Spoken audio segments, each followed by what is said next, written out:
Were the freak-offs coerced or consensual? That's what the jury will have to decide when weighing whether Sean Diddy Combs is guilty of racketeering and sex trafficking or innocent. Opening statements in the Diddy trial included graphic detail. From courtroom walkouts to buried footage, this trial is unearthing everything. Diddy's trial just started, and within minutes, his own daughters got up and walked out of the courtroom. And here's why. I'm going to avoid as many triggering words as I can so this does not get taken down. Here goes. So it starts with testimony from Daniel Phillip, a former escort who says Diddy paid him to be with Cassie while he watched from the corner.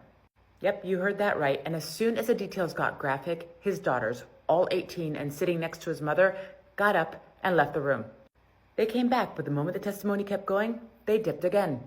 And that's just the beginning. Phillip also told the jury that he heard Diddy beating Cassie in the other room during one of these setups and dragging her by the hair for saying the words, "Hold on." A male escort just testified in the Diddy trial that he was paid thousands of dollars to be intimate with Cassie all while Diddy watched, until something turned him off. Quick trigger warning, the story dives into DV and SA, so if those topics are uncomfortable for you, I recommend scrolling. Daniel Phillip, the male escort, testified that he was hired to strip at a bachelorette party at Manhattan's Gramercy Park Hotel, but that he was ultimately paid for intimacy by Cassie Ventura. When he arrived at the hotel, Phillip said that Cassie asked him for a massage with baby oil, all while Diddy was in the room, clad in a white robe, a baseball cap, and a bandana over his face. Phillip said Diddy introduced himself as being in the, quote, importing and exporting business, though he recognized Diddy by his voice. Phillips testified that when he was intimate with Cassie,